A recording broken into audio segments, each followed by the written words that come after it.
بدنا ميه دتك أنت قرالة الساقات صار عقراتك وجواب معه تنقول كان هذا وحير كذا وحدي كرترجع DM كي كشرة إجتوجي every single day إنا كورسده إنه أضيع كمية هاي boyfriend كاga ama ninka jecesha uu kamid yahay la sheekeysatid waxa dhici karta inuu walaalka kamid yahay sababaha luqayga ku jiro who knows marka taas guurka hadii aan jawaab waafiya kaasi do you think naag dhabankaas ku yaala inay nin weynayso especially aan inta soo rag ay arkaan every single day do you think so hadaad u maleynayso you are stupid anyhow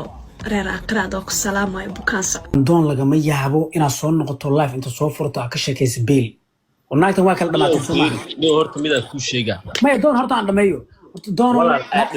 sax waa socohay ay walaal doon fiiri guur wiligeeda la kala tagi jiray wax weyn ma ahan niyo gabadhan shalay calaf aan isku keenay maanta waa la kala tagay soo maahan ilmi ku dhashay ani biilka cunugaas dhiibana waana kala dheereena maxaa kala problem jiro may warniyo fiiri dhageyso sheekadan biil iyo biil aan ma taagin horta koow sheekadan waxaa waaye waa xadgudub ma garatay xadgudub taasoo waa ma fahamta adi waa jaa'ifiin waa gardarro laba marba ninkaas waa qaldanyaa koow asagaa horta isku xadgudbe wuxuu muujiyey inuu daciif yahay mid xigta wuxuu muujiyey inuusan gabadhaas marka hore u qalmin caraf baa jira maahane sidoo kale wuxuu muujiyey inuusan gabar dambe u qalmin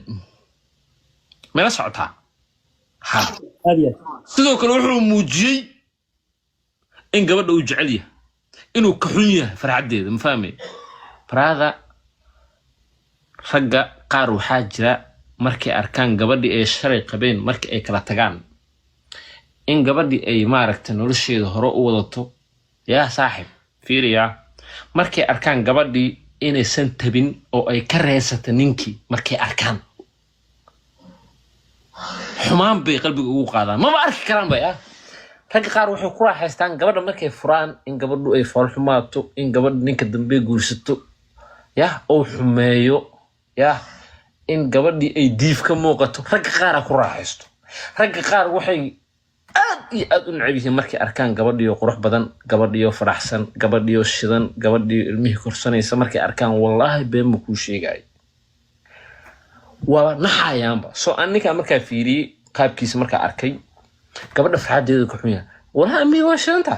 amiir waa faraxsan tahay amiir YouTube-keeda shidataa amiir walaalaheeda la joogtaa amiir cunugeeda waa aragtay maasha Allah ilaahay u deesto walaalaheed wiilasha la dhashay gabdha way iska faraxsanta wali gabadhaas oo xumaan qof ka sheegay saxta aan ma arkin inta ayada la dulmiyaa waxa kaaga dardoon fiir ayadoo gabar iska aamustay adoo nina markii intay imaata qol soo furtaa 15 kii ku daawanay iska dhaadhicinay ayadoo gabar xishootay xabo xasni la marka waa ceeb doona maanta xil fiican horta qolka soo furtay qodobkaana miya qodob xun waaye maadaama niyo rag Soomaaliyeed aan nahay weligeeda la kala tegi jiray weligeeda biil la dhiibi jiray ilmaha ku joogaanba biil waa qasab lagama tuugay xataa laakiin gabadha nolosheeda farxadeeda familkeeda inaan qol soo furto iska cabaado Soomaalida way ka sii waalayaan doon Soomaalida waa ka waalayaan dadkii soo dhow وهذا واي ما حد عدهم صعدهم no especially the cinema life of free سكر صوب قليل بلاقي ايه ما نقدر ايه أنت صلي ميديا كنعل واحد كهلين ما قدرت ايه هذا وعم باري نينكي نماي ويناي انت لايف صوفر يستو قبل عنق اقول الشيء waxaad gudbocay waxaas raganimo ma taasaan ka hadlayay infan teekulata arin shalay wallahi mi aaminaysa ilaahay maqla shalay dhaana waa iska xanuunsanaaybo laakiin markaan TikTok xalay soo galay googooso waa arkayay meelan ka bilaabo email oo wixii u socdaan waa fahmi waaye saas la ajrigeedu waa ka aamusay marka jaamac snapkiisa waa ka arkay meel badan waa ka arkay soo qurux meesheeda waa ka arkay hanfresh wixii marka waa fahmi waaye googooso iga soo horbaxay أنا ما داونه أنتو سوف استو حاسس سوي كل شيء نفس الشغل كشكي horta diiniyan haddii annaga horta hal dhibaa qabnaa laba u kala qaadeenaa diiniyan horta waxay ka qabto بابا فسح بابا حبك فسح بابا بابا لابتك هذا البابجي لابتك هذا ما نحن وش ولا شيء may waa bush gareyno si sugaya aan hadda كمان بابا بابا فسح hay way dhiirgelino si waa fasaxa اوكي شلنا اوكي بابجي شلنا markii ku celiya ay wareerin sida megan waayahay laba u kala qaadeenaa diiniyan ninka markuu xaas qabo haddii gogoshiisa uu ka sheekeeyo way ka furantahay horta naagta diiniyan waaye markii laga soo tago annaga Soomaali markaanahay marka isla joogno waa isjecelnahay waa is amaaneynaa wax walba wanaagsan is dhaheynaa si walba qurux badan aan nolosha u wadaageynaa maalintan kala tagno gabadhan waxay ka sheekeynaysaa ninka xumaantiisa ninkan wuxuu ka sheekeynaa naagta xumaantiisa ka sheekeynaa waxaas nolol ma aha marka shalay maxaa lagu joogay kontraad ma la iskula joogo waa maya haddii nolol sax la iskula joogay dib iyo dhaawac la wada qaybsan jiray markii la kala tagana waxay ku fiican tahay gabadhan shalay markaa adiga sukansanaysay sidii ka ahayd inay ka ahaato wiilkan shalay markaa isbaranaysay sidoo ka ahaa inuu ka ahaado haddii awlaad meesha ay imaadana awlaaddaas waa la wada korsanaa waa qasab dad wax isku dhalay ma kala maarmaan aniga hadda ilaahay ima keenay haddii iban ay dhacdo in gurigeyga oo burburo ilmahaasna ay xaaska ii dhashay waa inaan ilmahaas dartooda ku wanaajiyaa gabadhaas oo aan u fiirinin maxaa shala dhacay heblow meela socotaa ka meela socotaa aan waxaas oo dhan aan u fiirinin awlaadana waxay ku fiican yihiin hooyada iyo aabbaha dhalay inay dhex joogaan wallaahi billahi tallahi waa idinka waaninayaa haddii ilmo ay xaaskaaga kuu dhashay u sabr guurka laba nooc waaye ama ka sabr ama u sabr aan lahay annaga laakiin ma naqaano mustaqbalka ciyaar ma aha meesha markay awlaad imaadana way ka duwan tahay shalay markaa labadiina ahayd aabbaa noqotay magacuu ku siiyey magacii ku siisay way kuu sabartay wax walbay kuu soo samaysay way xanuunsatay walacay noqotay hooyada way ka sabar badan tahay mar walba aabbaha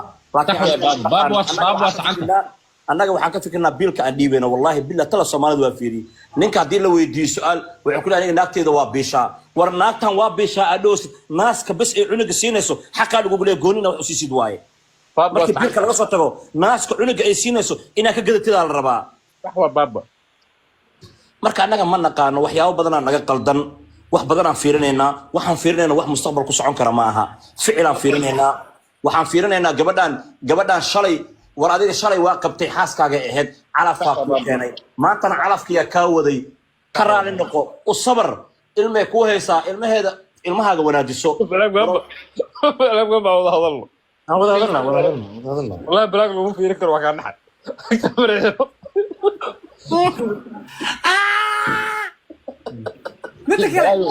horta balaag oo fiiri balaag iyo baabaje muhiimada u soo noqono aye mar walba nin naag waxa qaldan ninka 100% kuma ba sii jirto ninku inuu ka hadlo gabar uu qabi jiray safiican iyo mid uu qababa iyo mid xiriir oo la lahaa jiray ma fahmaysaa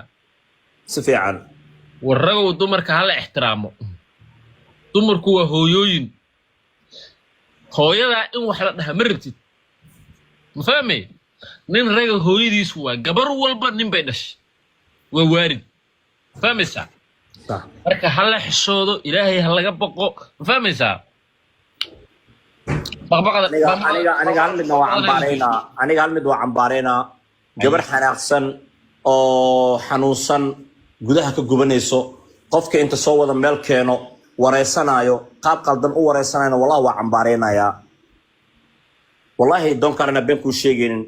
sheekadan hadda haddii ay ahaan lahayd wax labadooda ku kooban cid ka dhageysatana la waayo qofkay u imaadaanba ay dhahaan annaga markaan dhageysanayno wallahi arrintaa way qarsoonaan lahayd laakiin sababta mataqaanaa qof walba wuxuu raadinaa qofkaas qolkiisa imaanayo iyo gabadhaas magaceeda la sheegaayo oo fiyuuskaas la daawanayo bisi dadka rabaan dadkaaga waxay dhunaan timajara aad aniga aruno sababta timajara aad lee dhahayo adima lagu leeyahay madaxweynaha la dhulaya timajara aad wada hadalno okay marka baabajo wada hadlaynaa marka okay